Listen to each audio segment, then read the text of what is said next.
कुछ महिला हमारे समाज में ऐसी भी होती हैं जो सारी महिला समाज को अपने हवस के खातिर सारी महिला समाज को बदनाम करके चली जाती हैं। ऐसी ही एक कहानी है जो कि मैं आज आप लोगों को सुनाने जा रहा हूं। तो नमस्कार, आदाब, मैं सोनू, आप सुन रहे हैं क्राइम स्टोरी। आशा करता हूं कि आपकी फैमिली भी अच्छी होगी। ये कहानी उत्तर प्रदेश के गोंडा ज़िले से ली गई है। वहाँ पर एक लड़का जिसका नाम रईस रहता है, उसकी साहिदा नामक लड़की से शादी फिक्स हो जाती है। दोनों का शादी होता है। साहिदा अपने ससुराल आती है, दोनों खुश रहते हैं, हंसी खुशी कुछ दिन बीतते हैं। इसके बाद साहिदा एक बच्ची को जन्म देती है।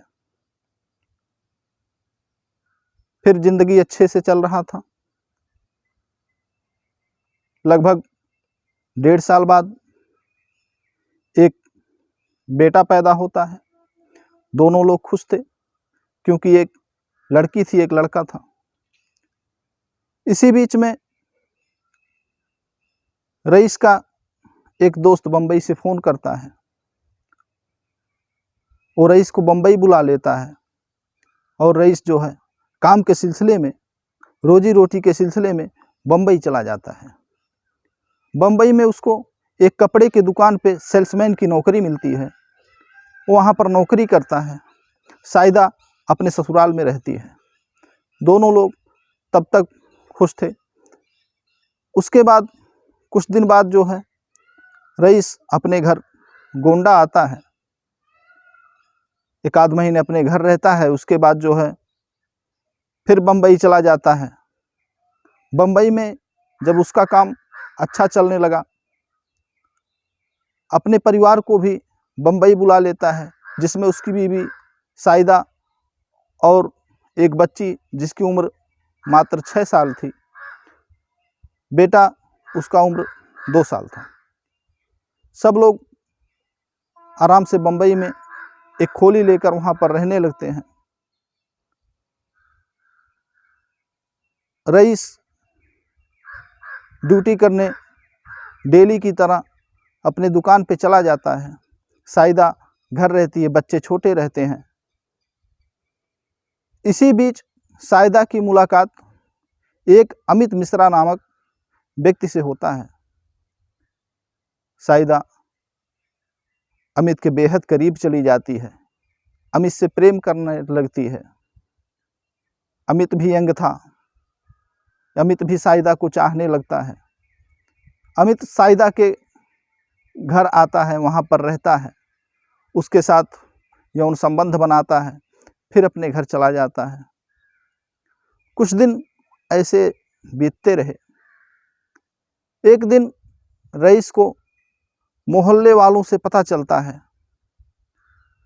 कि साहिदा का चक्कर उसके आशिक अमित से चल रहा है।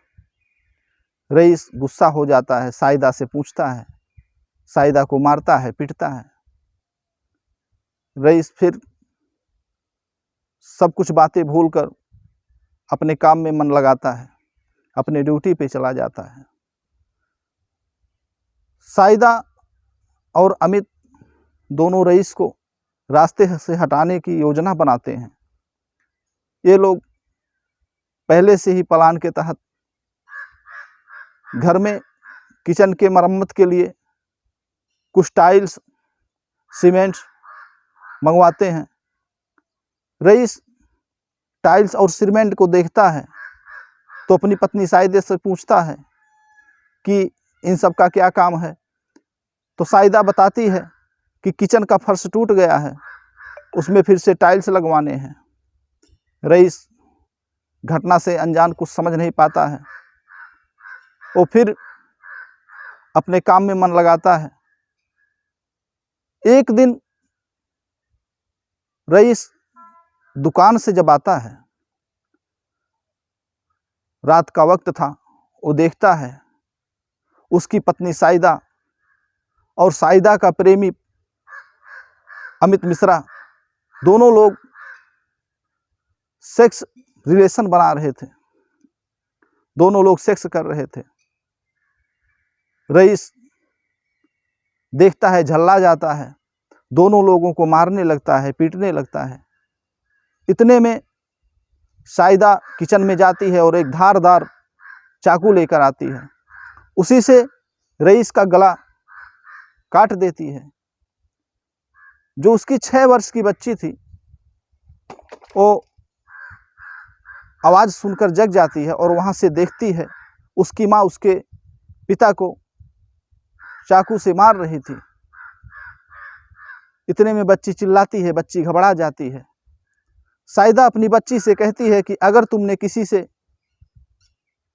इस घटना को बताया तो तुम्हारा भी वही हश्र करेंगे जो तुम्हारे पिताजी का किए हैं, पानी के ड्रम में डुबोकर तुमको मार डालेंगे। साइदा की बच्ची चुप हो जाती है, वो किसी से कुछ नहीं कहती है। अब रईस अपने घर कई दिन हो गया था, बात नहीं किया था। घर वाले चिंता में थे। घर वाले रईस के पास फोन उठाते हैं, रईस की पत्नी, घर वाले रईस के पास फोन लगाते हैं। रईस की पत्नी साइदा फोन उठाती है, फोन पर जवाब देती है कि रईस मुझको बिना बताए कहीं चला गया है और मैं भी उसको ढूंढ रही हूँ, उसका पता नहीं लग रहा है। कुछ दिन बीत जाते हैं। रईस के घर वाले नात रिश्तेदार, जानने पहचानने वालों से रईस की पता पूछते हैं कि रईस कहीं मिल जाए, लेकिन रईस का कोई पता नहीं लगता है। ये घटना को साइदा भाप जाती है, वो जान जाती है कि अब पकड़े जाएंगे। फिर जा कर के वो नज़दीकी थाने में गुमशुदगी का रिपोर्ट दर्ज कराती है। यहाँ से रईस का भाई बम्बई के लिए निकल पड़ता है अपनी भाई के तलाश में। वहाँ पर जाता है, ढूंढता है, पुलिस थाने जाता है तो वहाँ पर पता लगता है कि उनकी भाभी ने रिपोर्ट लिखा रखा है। पुलिस भी रईस को ढूंढती है, लेकिन रईस का कोई सुराग नहीं लगता है। एक दिन वो 6 साल की बच्ची अपने चाचा से कहती है कि चाचा, मम्मी और अमित मिश्रा अंकल दोनों लोग पापा को मार डाले हैं, उसके बाद किचन में उसको गाड़ दिए हैं। रईस का भाई पुलिस को फोन करता है, पुलिस आती है, पुलिस पूछताछ करती है, साइदा टूट जाती है। साइदा बताती है सबसे पहले रईस को मारा जाता है। किचन में जगह कम थी, पूरे लाश को इकट्ठा नहीं दफनाया जा सकता था, इस वजह से रईस का बॉडी 3 टुकड़े में काट दिया जाता है। तीनों टुकड़ों को एक एक करके गड्ढे में रखा जाता है। गड्ढे के ऊपर फिर जो है मिट्टी डाली जाती है, मिट्टी के ऊपर फिर कुछ बॉडी का पार्ट रखा जाता है। उसके बाद ऊपर से टाइल्स बिछा दिए जाते हैं जिससे कि कोई जान ना पाए। पुलिस वहाँ पर बताए हुए निशान पर खुदवाती है। खुदवाने में पुलिस को लगभग 8 घंटे लग जाते हैं। उसके बाद जो नज़ारा सामने आया वो बेहद चौंकाने वाला था। जब गड्ढा खनाई का काम चालू हुआ, कुछ घंटे बीतने के बाद हाथ की उंगलियां दिखाई दे रही थी, जिससे कंफर्म हो गया कि लाश यहीं पर है। धीरे धीरे करके एक एक टुकड़े को निकाला जाता है और उस बॉडी को पोस्टमार्टम के लिए भेज दिया जाता है। पुलिस रईस के कत्ल के जुर्म में साइदा और उसके प्रेमी अमित मिश्रा को सलाखों के पीछे भेज देती है। तो इसी तरीके की और भी कहानी लेकर मिलते हैं आपसे एक अगले एपिसोड में। तब तक के लिए नमस्कार।